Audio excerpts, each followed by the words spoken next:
All right, welcome back to the channel. Now, in one of the last videos I did, we compared a DSLR camera, something like this, to a 2600 MC Pro. They were both APS-C size. This one's 26 megapixels, and the camera we used at the time was only 16 megapixels, but it was Astro modified, so it was a pretty close fight. You know, based on the results of that, what we uncovered was the 2600 MC Duo, in this case, or any of the 2600 MC family, will get you results way faster. That's great. And I love buying new gear. Look at all the boxes of everything behind me. It's one of my favorite things to do.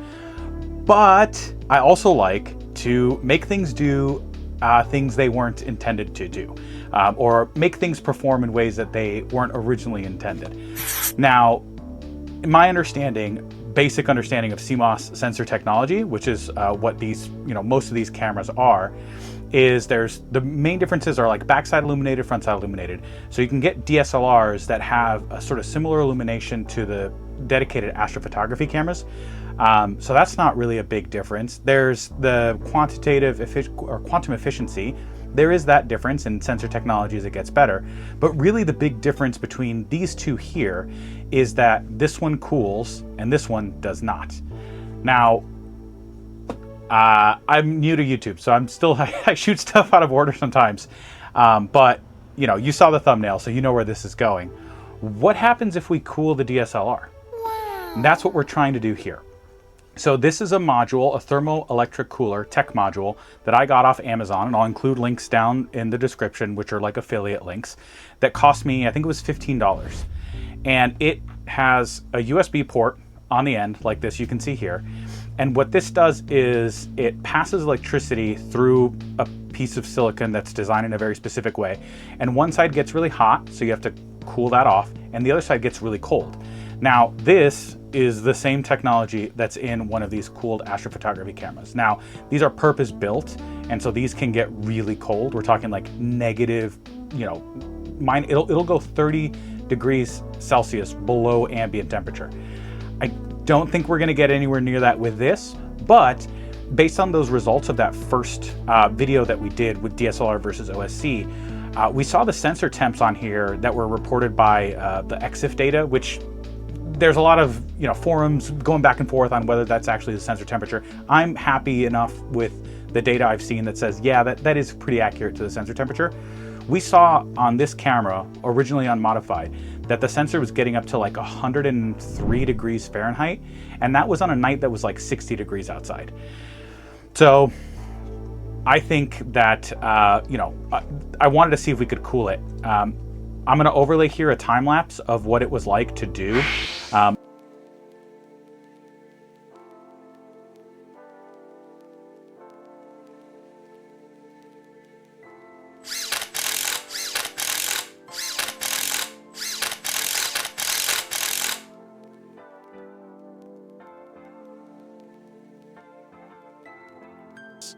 So this is the whole process of me putting one in. I don't recommend you doing this. First of all, don't do it. Second of all, it was really fun to rip this thing apart. Going through it and pulling all the screws out is kind of scary, but honestly, it's not too bad.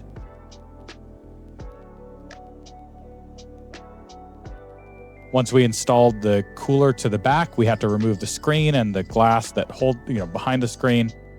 And then we're able to just pop everything back together, easy peasy, put all the screws back in. And there you go. One DIY cooled Astro cam. Wow.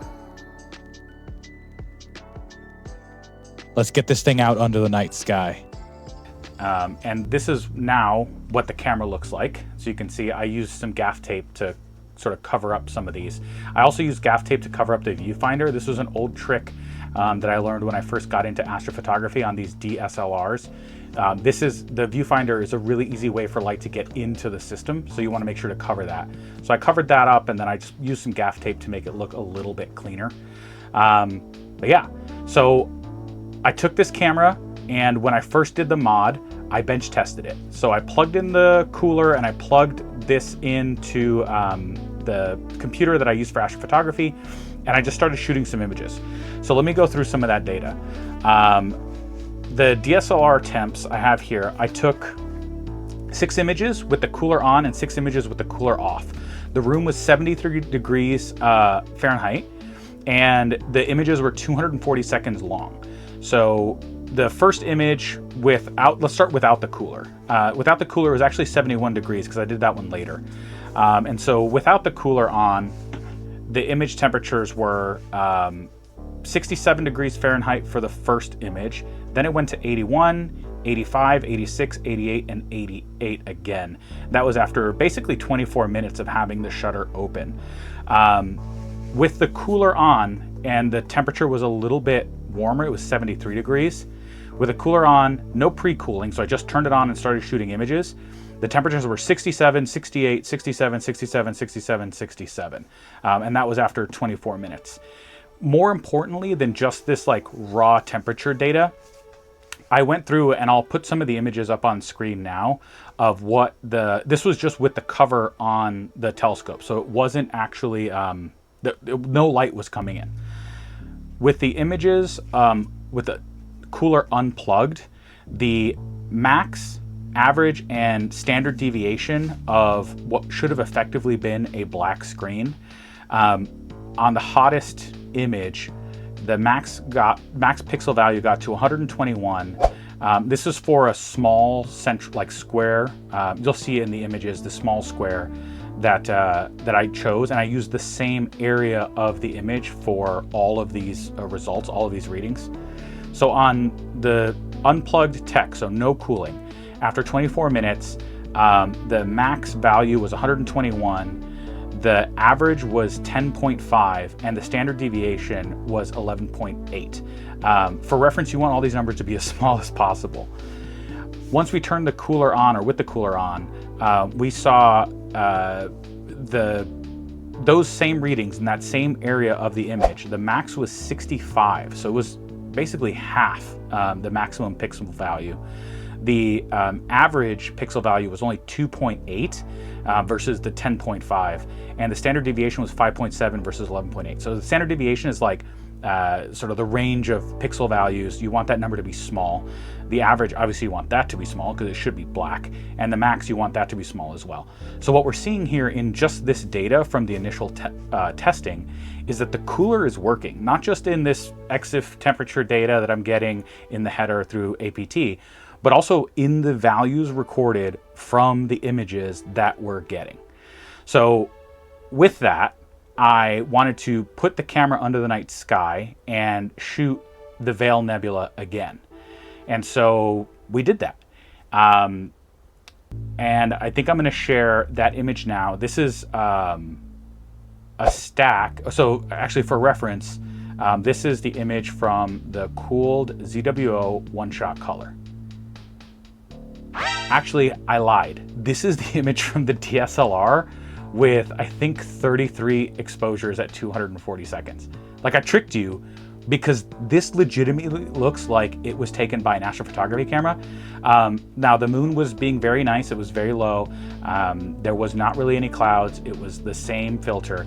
Now, I'll put these side by side now for reference. This is actually the one-shot color here. And then this is the cool DSLR. And for reference, this last one here is the uncooled DSLR. Now this is about 3 nights worth of data. So I think this was like 100 and something exposures just to try and get some of that noise down. I'm gonna put up on the screen here for the sample regions like we did in the first video. What was the signal to noise ratio per hour? I actually haven't calculated that yet while I'm shooting this. So I'm gonna do that and put that into post, but I'll put that in here.